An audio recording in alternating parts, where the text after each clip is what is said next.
Kailangan ko na kasing ilubrikan tong mga kaso-kasuhan ng mga motor ko kasi ang gaganit na. Pero nandun pa rin naman yung pag-iingat kahit tayo ay nagmamadali.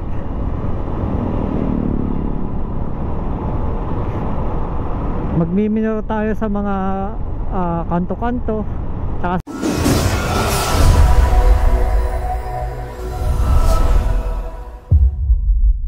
gagawa pa.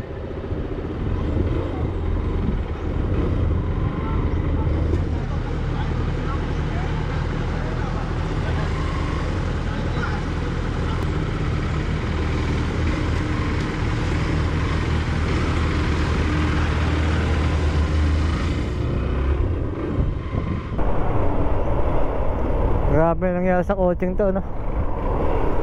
Hindi pa inaalis eh, isang araw pa yan. I-checkpoint. Saan ba may checkpoint? Dito lang sa kabila. Checkpoint, oh. Walang makalusot. Malinis kasi may checkpoint. Nakalimutan ko, ngayon nga pala ay pista lang San Juan. So baka saan? Buti na lang nakaiwas tayo doon sa unang daan na nagbabasaan. May namamasa pala, may namamasa pa. Bagay, anong oras lang? Kasi alas 9 lang ata.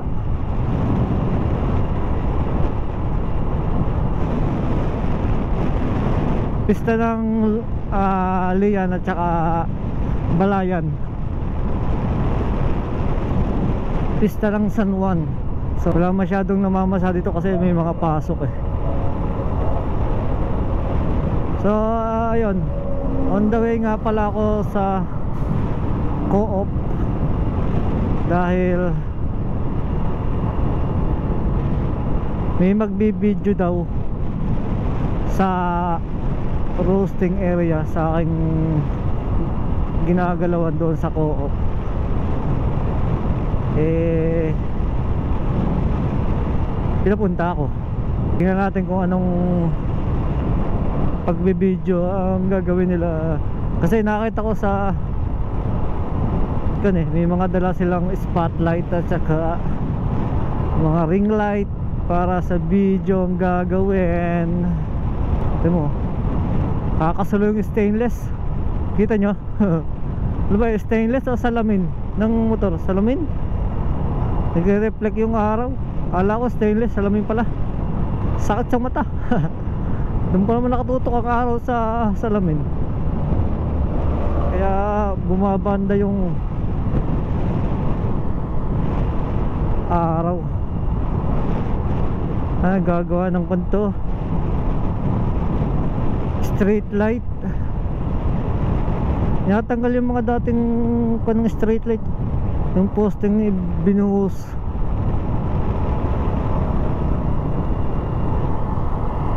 Gagawin nga pala ito ng solar pan, yung street light pero solar siya. Itong buong aga. Sayang lang din kasi yung mga ayan, yung mga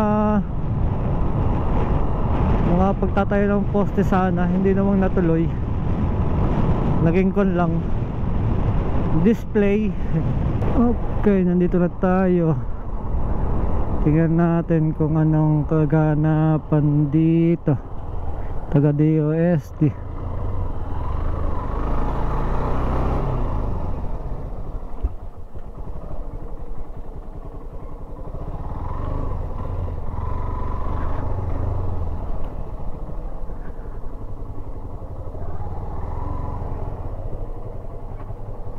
Makikiparado lang ako dito. Okay. Ayan, yung motor natin walang ligo-ligo. At ito na naman tayo sa panggabi. Kaya tayo ay bukas na naman umaga tayo makaka-uwi nito. Nasa night shift na naman ako.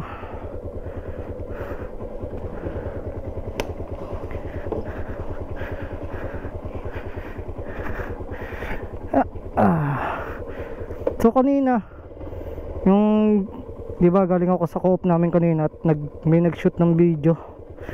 So hindi ako nag-video kasi bawal videohan dahil pang-compete siya. Kailangan sila muna yung wala munang makakakita.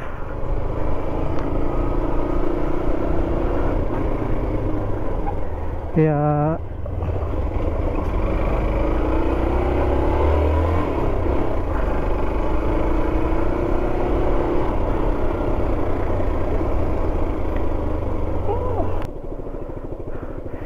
so ito yung nagka-signage na itong aming Purok 7. Salamat sa Backstage Sunday Club. Dahil may pagkakakilanlan na yung aming street. Dati kasi wala eh.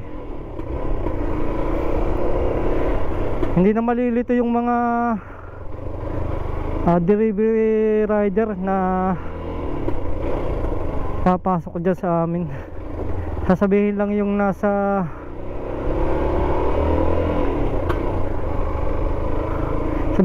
San Juan Street, Purok 7. At yun, matutuntun nila yun. Makikita na nila yung agad pagdidelibera nila. Hindi na sila maliligaw, diba?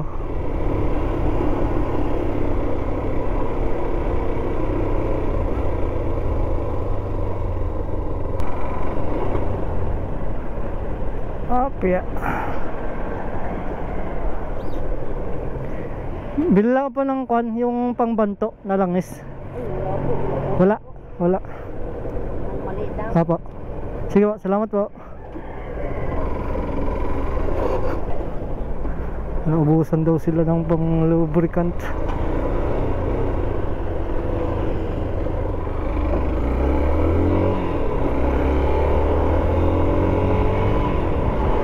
Kailangan ko na kasing ilubricant tong mga kaso-kasuan ng mga motor ko kasi ang gaganit na. Tulad nitong aking yung tuntungan ng preno, nagkuko na siya, i-stack up na, hindi siya nabalik. So kailangan pang laro-laruin para bumalik yung pinaka-pedal ng preno.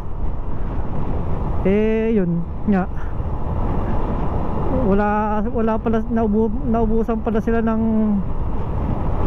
langis na maliit. Langis kasi ang ginagamit ko para mabilis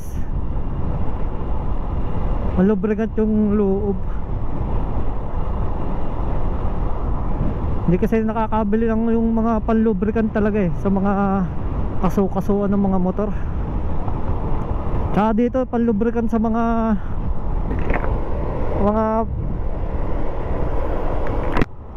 dito sa mga switch. Kasi pag nababasa kasi itong mga switch natin, so lalo na pag tubig ulan, nagkakakaon siya, nagkakatawag ito, nagkakaribaba, o yung parang yun, yung ribaba nga, para yun yung nagkokos ng hindi paggana ng mga switch natin. Nagkakaroon siya ng dumi. Kaya kailangan natin ng pang-lubricant. Dahil tulad ngayon, tag-ulan na, kaya talagang kailangan kasi mayat maya na yung ulan, so pag napabayaan ako siya, magkukos pa siya ng sira o pwedeng mas lumaki yung ating gastos dahil pag nagpalit ng mga switch imbis na pang lubricant lang yung bibilhin natin, ang mangyayari isang buong switch ang ating bibilhin, di ba? Mas mahal yon compare doon sa mga pang lubricant talaga na bibili.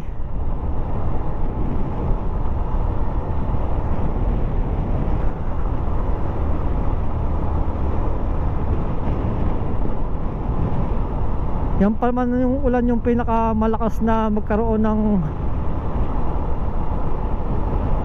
yung laging nauulanan. Yan yung malakas makapagpasira ng ating mga switches.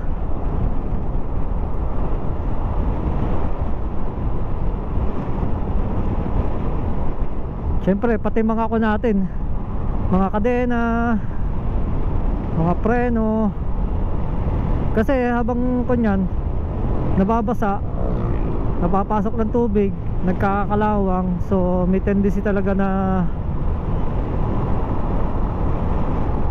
umiksi yung buhay ng ating mga kadena.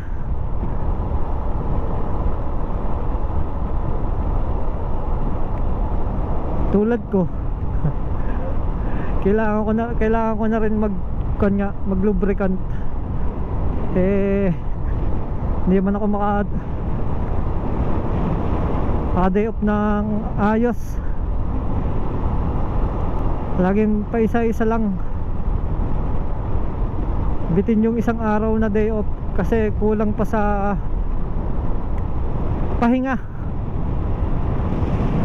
Ang dami ko ng nakakasalubong na mga nakakapote. Sana mamaya na umulan pagdating ko sa aking trabaho kasi ayaw ko magkapote. Kakatamad kasi, titigil pa ako para magkapote pagka inabot tayo dito ng ulan. Ang lapit na oh. Nandito na ako sa may Tal Vista.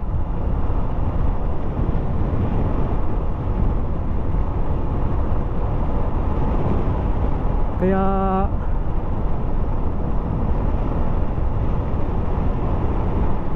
nahabol ko din.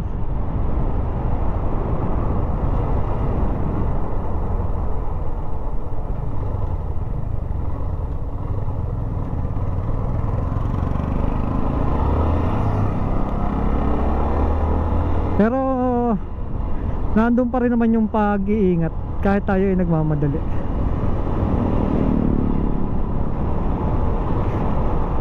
Magmiminor tayo sa mga kanto-kanto, tsaka sa mga pedestrian, sa mga, tsaka magbibigay din tayo sa mga tulad noon yung van na liliko sa loob ng Sky Ranch. So yan o, bigayan lang para walang, diba? Nagminor lahat. So pumasok na ako kasi nagbigay din sila eh. Nagbigayan kami, so ako yung unang nakalusot, diba? Salamat. Dapat ganun lahat ng mga driver. Yung hindi ba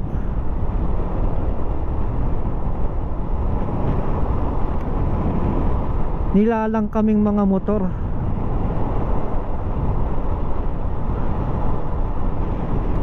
Kasi ang iba pag nakakitang motor lang yung tatawid o yung lalampas sa kanila, hindi na sila nagbibigay, talagang ipinapasok nila. Kaya madalas doon nadadali yung mga katulad kong riders, kasi hindi nagbibigay yung ibang four wheels na kahit naman na alam nila na dapat sila yung magbibigay. Yun nga, pag nakita nila motor lang yung palalampasan nila, hindi nila pinagbibigyan. Kaya tendency talagang ma-aksidente kami mga riders na gano'n, kasi dalawa lang ang gulong namin hindi katulad ng four wheels na 4.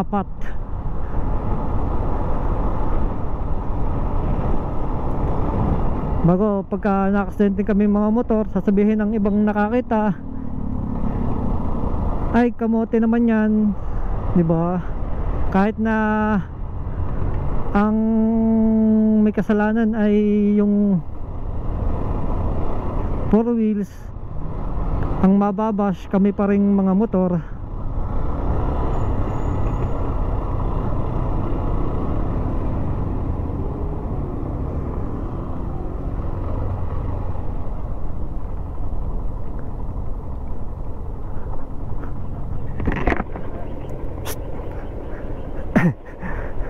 Naambon na, sakto yung ating dating. Maambon-ambon na.